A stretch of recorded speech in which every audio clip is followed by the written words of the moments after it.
Hi everyone, welcome back to my YouTube channel law for all. I hope आप सब ठीक होंगे। तो हमने पिछली वीडियो में देखा था ऑल्टरेशंस वाला टॉपिक कि मेमोरेंडम ऑफ एसोसिएशन में अगर ऑल्टरेशंस करनी है तो किस तरह से की जाएगी, किन किन चीज़ों में ऑल्टरेशंस होती हैं। ठीक है, उसी के साथ में हमने नेम क्लॉज की ऑल्टरेशन के बारे में देखा था कि अगर हमने अपने कंपनी का नेम चेंज करना है तो उसके लिए क्या प्रोसीजर्स हैं, क्या क्या सिचुएशंस है, लिस्टेड कंपनी में कैसे हम कर सकते हैं, सब हमने देखा था। ठीक है, आज हम देखेंगे change of registered office. For example कि मेरा रजिस्टर्ड ऑफिस जब मैंने कंपनी को सेटअप किया था ना, मेरा रजिस्टर्ड ऑफिस पंजाब में था। अब मैं ना अपना रजिस्टर्ड ऑफिस शिफ्ट करना चाहती हूँ, कहाँ पे, दिल्ली में। तो मतलब मेरा रजिस्टर्ड ऑफिस चेंज हो रहा है, तो उसके लिए भी तो कुछ रहती होगी ना, कौन कौन सी सिचुएशंस है ऐसी जिनमें मैं कर सकती हूँ। ठीक है, किन किन चीज़ों के साथ मेरे को कंप्लाई करना पड़ेगा उसके रिगार्डिंग। अब इसके सिचुएशंस क्या है।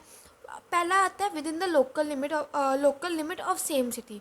और रजिस्टर्ड ऑफिस के बारे में बात की गई है section 13 clause 4 and 13 clause 7।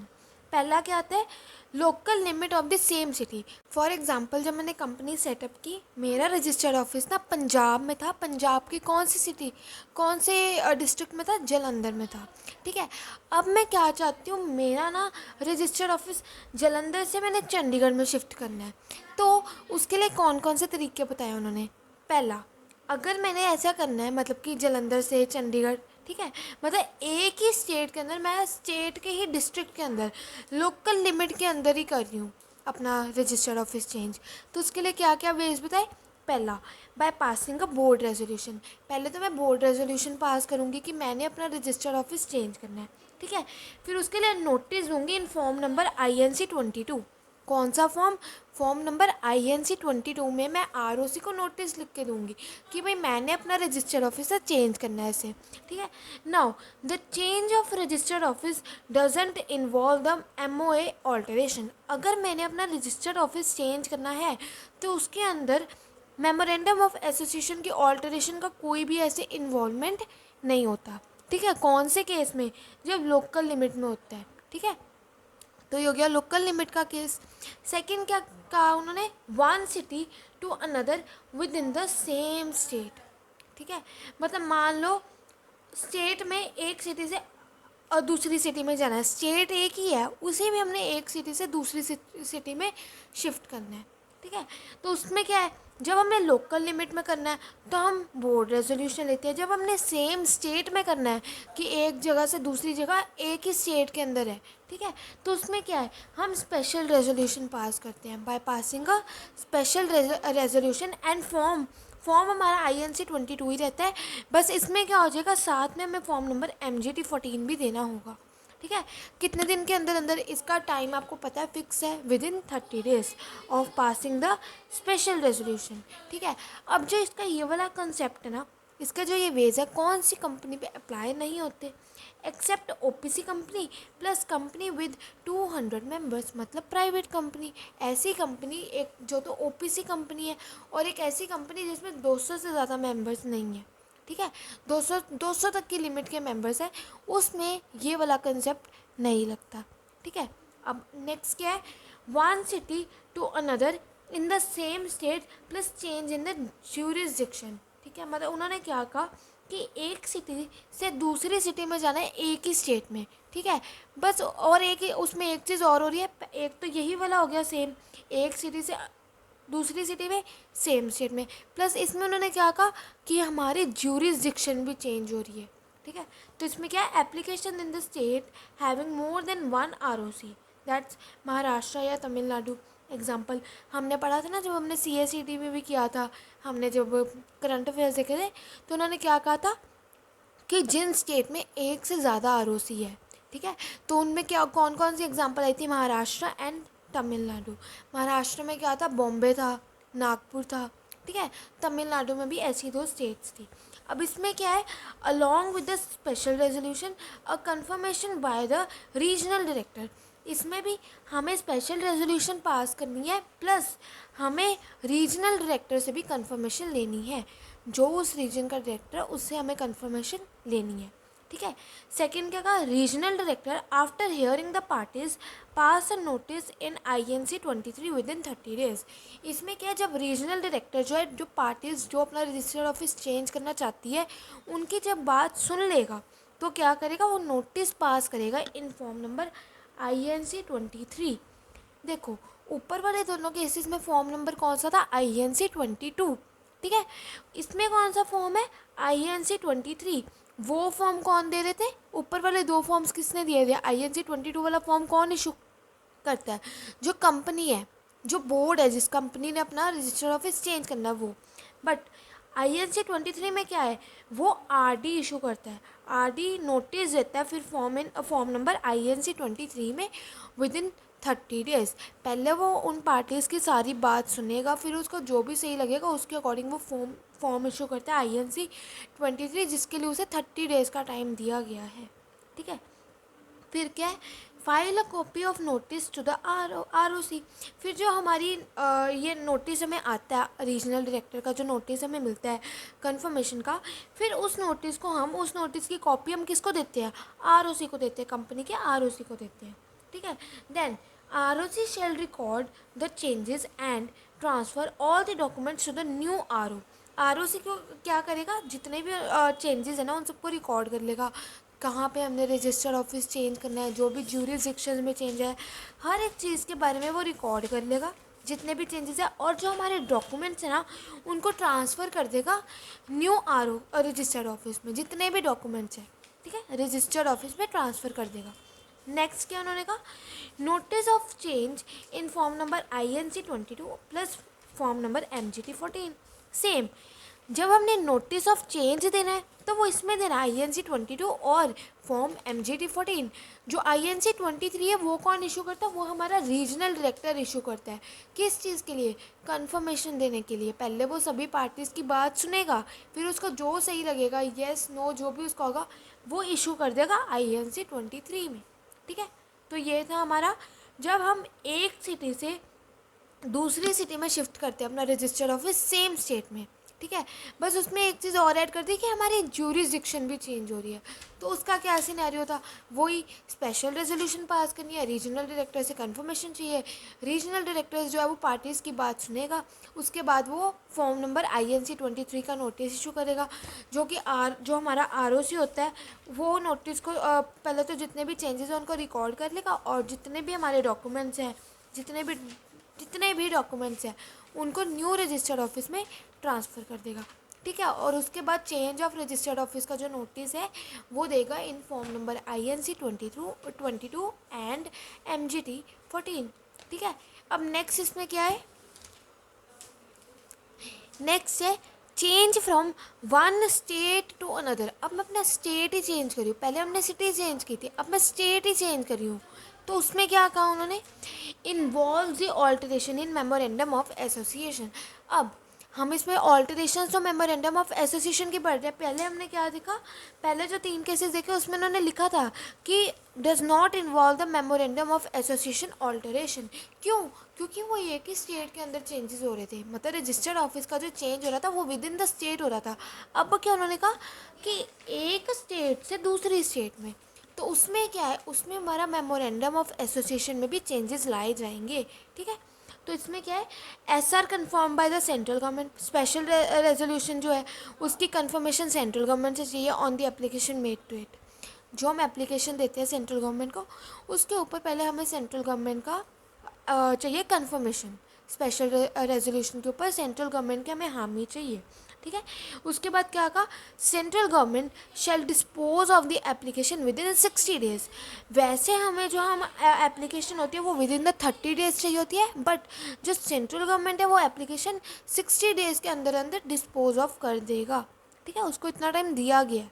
Now file SR to the ROC in form MGT 14 in 30 days. वही जो हमारा स्पेशल रेजोल्यूशन की फाइल जब हम ROC को देते हैं तो वो हम फॉर्म नंबर MGT 14 में देते हैं और 30 डेज़ के अंदर अंदर देते हैं। उसी के साथ हम सेंट्रल गवर्नमेंट की कॉपी भी देंगे, जो सेंट्रल गवर्नमेंट ने अपना अप्रूवल दिया है उसकी भी हम कॉपी साथ में लगा के देंगे। किसको देंगे, ROC को देंगे। कौन से फॉर्म में देंगे, MGT 14 में देंगे। कितने दिनों में देंगे, 30 डेज़ में देंगे, ठीक है। Now ROC shall issue fresh certificate of incorporation to the company. जो ROC है ना, वो उस कंपनी को सर्टिफिकेट ऑफ इनकॉर्पोरेशन नया वाला इशू कर देगी।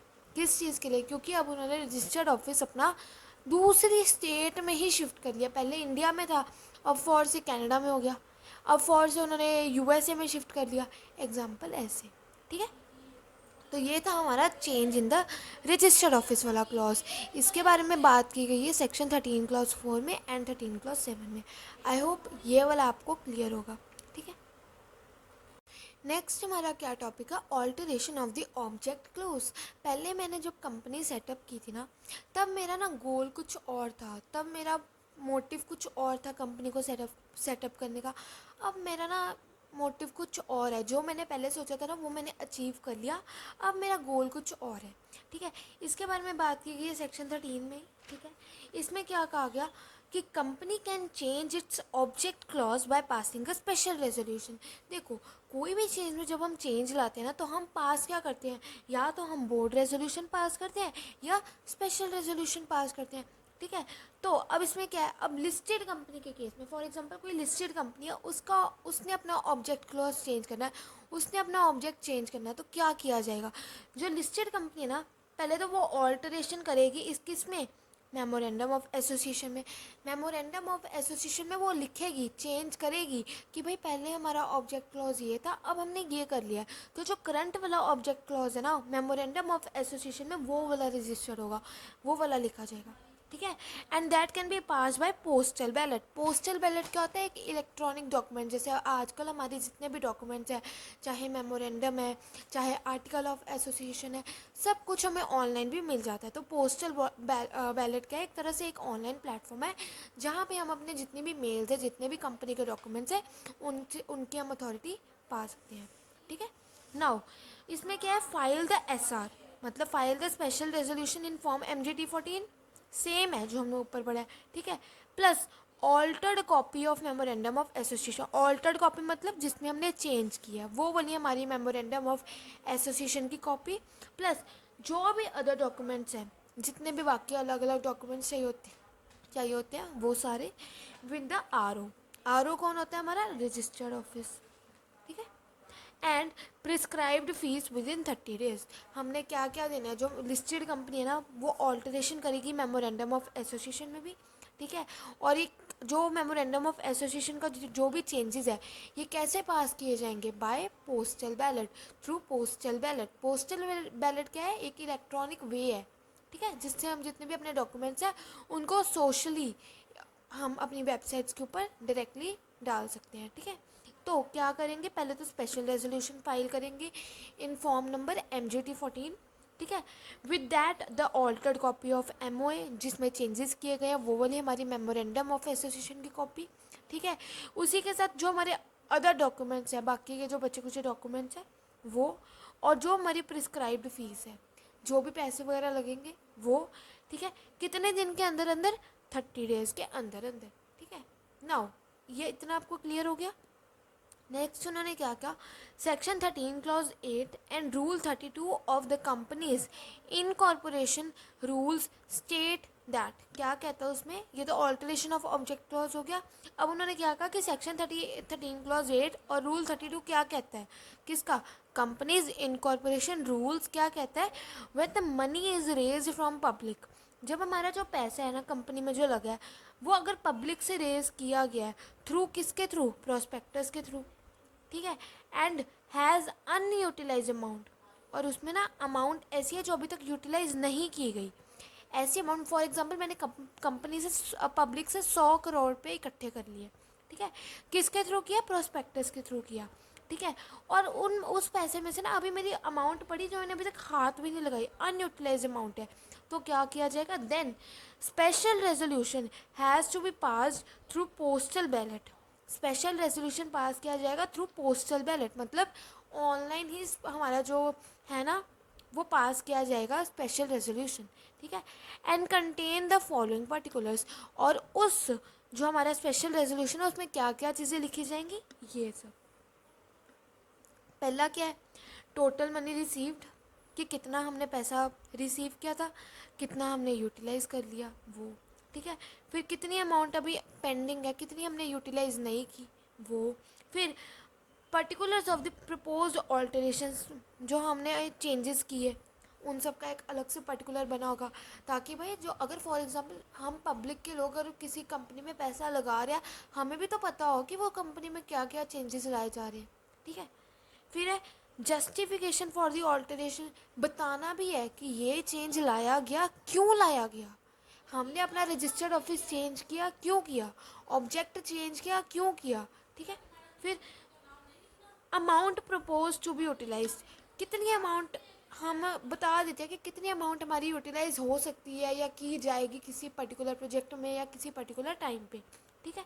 फिर है financial impact on the earnings, हमारी इसका अमाउंट जो है, जो चेंजेस है, जो भी हमारी कंपनी का सिनेरियो, उसका हमारे अर्निंग्स पे क्या इम्पैक्ट पड़ रहा है, जो हमारी कंपनी कमाती है उसके ऊपर क्या इम्पैक्ट पड़ रहा है, और कंपनी के कैश फ्लो के बारे में कि कंपनी के कैश फ्लो के ऊपर भी क्या इफेक्ट पड़ रहा है वो भी हमें बताओ, ठीक है।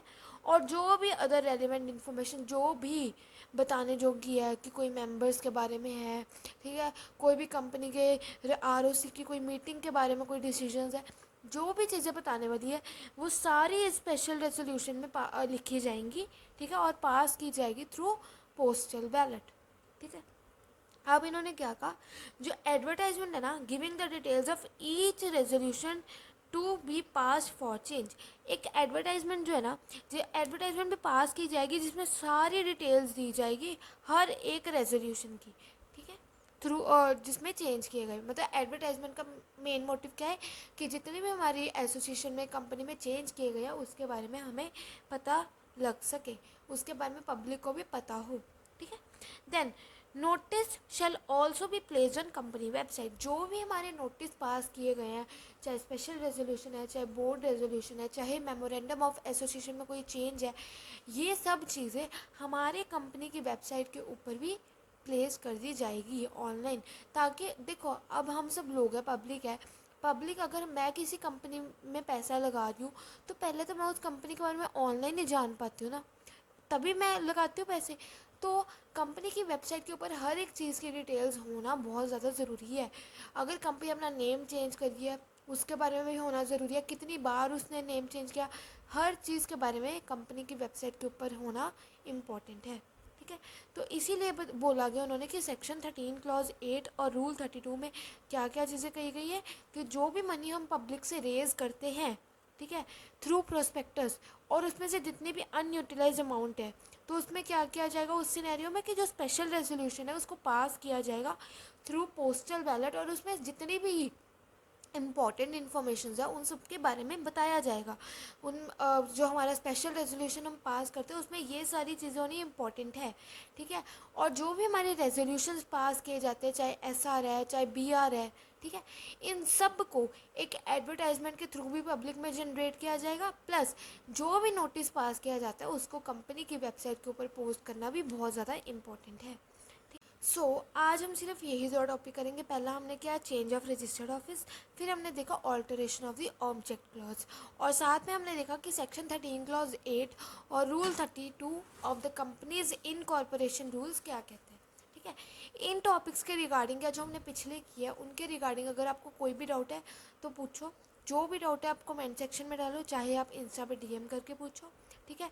नेक्स्ट वीडियो में हम जितने भी हमारे ऑल्टरेशन वाले टॉपिक रह गए ना, 2-4 लाइबिलिटी क्लॉज वगैरह, वो हम कंप्लीट कर लेंगे ऑल्टरेशन वाला, ठीक है।